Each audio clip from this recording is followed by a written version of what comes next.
Hi guys, இன்றைக்கி என்ன video பார்க்க போகிறோம்னா கிரேவிக்கு வந்து நான் மேரினேட் பண்ணி தான் கிரேவி செய்வேன். நீங்களும் ஒரு டைம் வந்து இந்த மாதிரி செஞ்சு பாருங்கள். டேஸ்ட் வந்து சூப்பராக இருக்கும்.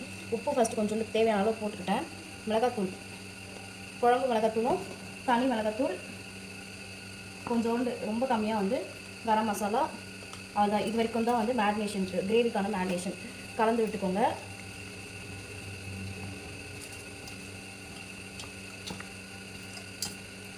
இப்படி மேரினேட் பண்ணி செய்யும் போது இறை வந்து கிரேவியில் தனியாக டேஸ்ட் வந்து கொடுக்கும்.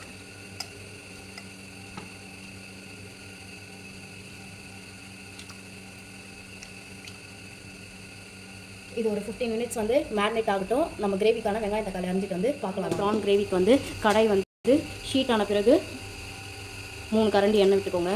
எண்ணெய் கொஞ்சம் நல்லா ஊற்றிக்கோங்க தாராளமாக. கிரேவி அப்போ தான் டேஸ்ட்டாக இருக்கும். கடுகு சேர்த்துக்கோங்க.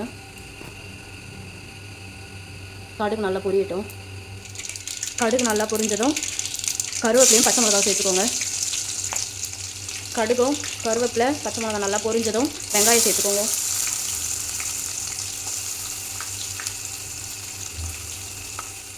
வெங்காயம் வதங்கும் போதே உப்பு கம்மியாக கொஞ்சம் சேர்த்து வதக்கிக்கோங்க. ஏன்னா ப்ரான் மேரினேட் பண்ணி செய்யும் போது மேரினேஷனில் கொஞ்சம் உப்பு சேர்த்துருக்கோம். ஸோ ப்ரான் சேர்த்தோடனே அதுக்கப்புறம் உப்பு தேவைன்னா லாஸ்ட்டாக சேர்த்துக்கலாம். ஆனால் வதக்கணும் கொஞ்சோண்டு உப்பு போட்டுக்கோங்க, நிறையா போட்டுறாதீங்க. நல்லா இப்போ வெங்காயம் வந்து வதங்கி வரட்டும், கொஞ்ச நேரம் விட்டுடலாம். அப்படி வெங்காயம் நல்லா வதங்கிச்சு. இந்த ஸ்டேஜில் வந்து தக்காளி சேர்த்துக்கோங்க.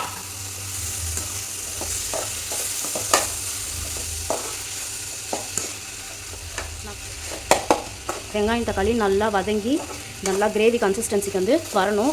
இது ஒரு 5 நிமிஷம் அப்படியே விட்டுடலாம், வதங்க விட்டுடலாம். அப்புறம் வந்து பார்க்கலாம். வெங்காயம் தக்காளி நல்லா வதங்கிடுச்சு. நம்ம மேரினேட் பண்ணியிருந்த ப்ரானை வந்து இதில் போட்டுடலாம்.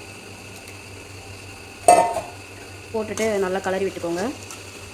வெங்காயம் தக்காளிலாம் எல்லா இடத்துலையும் படுற அளவுக்கு கலரி விட்டுக்கோங்க. ப்ரான் போட்டு கலரி விட்ட பிறகு மிளகாத்தூள், நான் இதில் வேறு எந்த மசாலாவும் ஆட் பண்ணல, வெறும் குழம்பு மிளகாத்தூள் மட்டும் காரத்துக்கு ஏற்ற அளவுக்கு போட்டுக்கோங்க. போட்டு இதை நல்லா மிக்ஸ் பண்ணி விட்டுருங்க.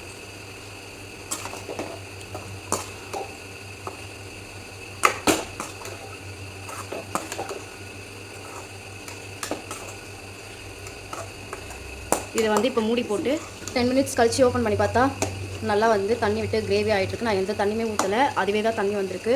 இந்த கன்சிஸ்டன்சி கிரேவி வரும்போது மல்லி இலை தூவி கலரி விட்டு இறக்கிடுங்க. அவ்வளோதான், டேஸ்ட்டான சுவையான ப்ரான் கிரேவி ரெடி. ரசத்துக்கு வச்சு சாப்பிட்டா சும்மா அருமையாக இருக்கும். நீங்களும் ட்ரை பண்ணிவிட்டு எப்படி வந்துச்சு கமெண்ட் செக்ஷனில் கமெண்ட் பண்ணுங்கள். இந்த வீடியோ பிடிச்சிருந்தா லைக் பண்ணுங்கள், ஷேர் பண்ணுங்கள், சப்ஸ்கிரைப் பண்ணிக்கோங்க. அப்படியே பெல் ஐக்கானை வந்து கிளிக் பண்ணிக்கோங்க. அப்போ தான் நாங்கள் போகிற வீடியோஸ் வந்து உங்களுக்கு தொடர்ந்து நோட்டிஃபிகேஷன் வரும்.